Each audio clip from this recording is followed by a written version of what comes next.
the important thing to know about this crisis, and that it happened in the 1930s, is that in order to get the checks that we're needing, a lot of people, a lot of companies need checks. Now, where will those checks come from? So there'll be checks from the government. The type of support we're going to receive is two types of support. Where's all this money come from?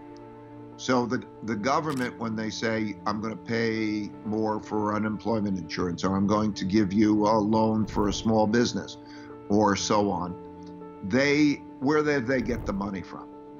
Well, they either tax it, but if they tax it, that's bad. So the government, they can borrow it. That's what a deficit is. The government runs a deficit. And then the question is, who's going to borrow it when everybody's financially strapped? And the Federal Reserve says they have the power to print money, and they will say, I will borrow it and I will lend you the money. So the Federal Reserve is lending the money, and it is also lending others the money. All right, so really fast, when they print money, are they literally sending a Brinks truck with bags full of cash and distributing it through local banks? No, money is digital. Okay, so they're literally just making ledger adjustments in a digital file somewhere. Right. The important thing to know is that all that we think about money is not limited in any way, like there's a certain amount of money out there. It's all make-believe. It's all digital. So they can change the digits and then they can create money. Now that's an important consideration, because if they can create money so easily, how do we know it's going to be of value when they're creating a lot of it? That's one of the considerations that are being faced today. But the main thing to know about this, stepping back for the big picture, is that every individual, every company, and every government has a certain amount of money that comes in the form of income, a certain amount of expenses, and then a certain amount of savings. So you do individually, and all your listeners do. And it works the same way for everyone, so that if their income falls and they less than their expenditures, they're in trouble unless they have a good savings. And then they go to the savings.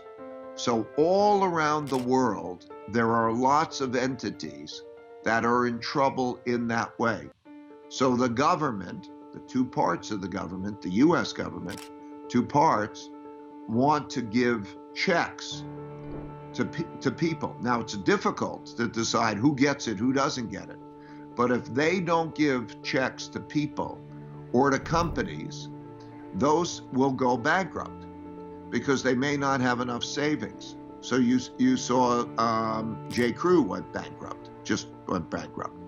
And you'll see others go bankrupt because they don't have enough. And so when they go bankrupt, then that's a whole other process. So in order to prevent that, they have to give money, and so they print money. We call it print. There's not even paper much. It's digitally create money, and then that comes in the form of loans.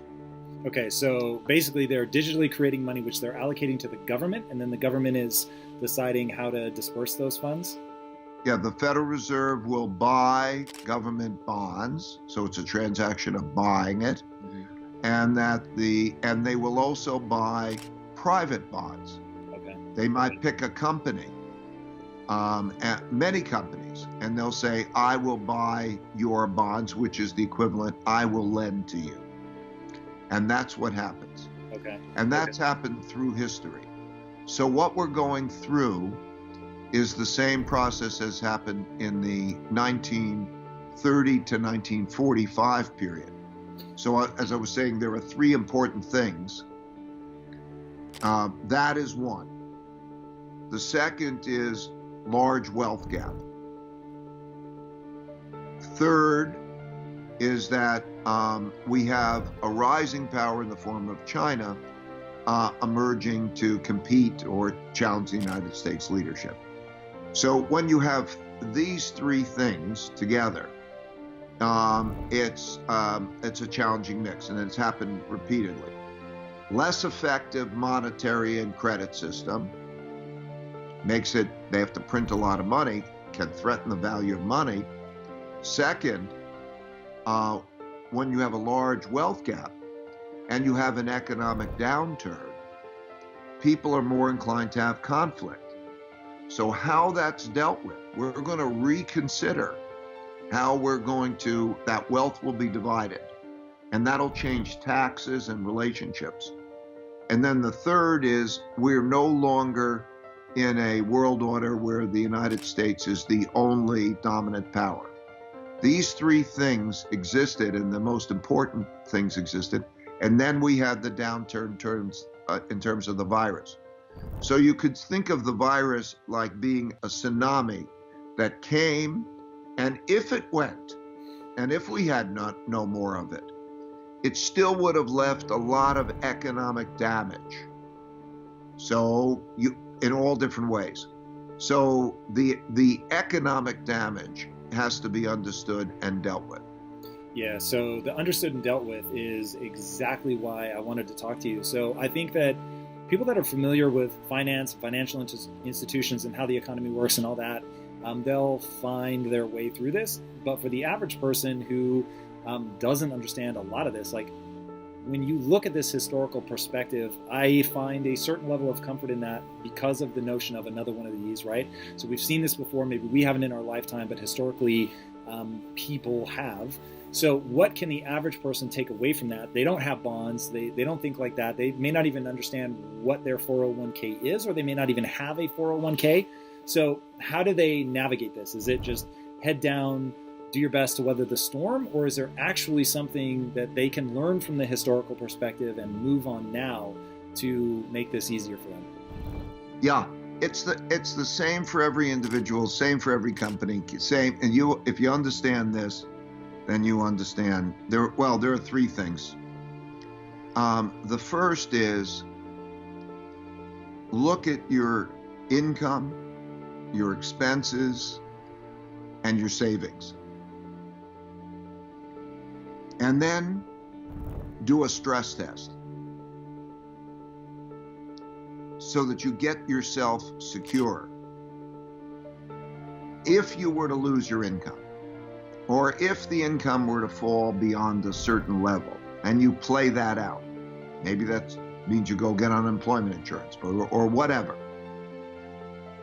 How long can you live in an acceptable lifestyle? And do you have a savings that is adequate for that?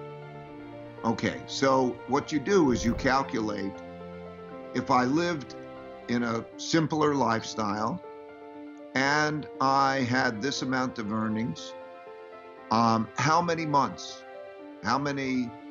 or years could I live acceptably? Then you look at what do you put the money in? What do you save in?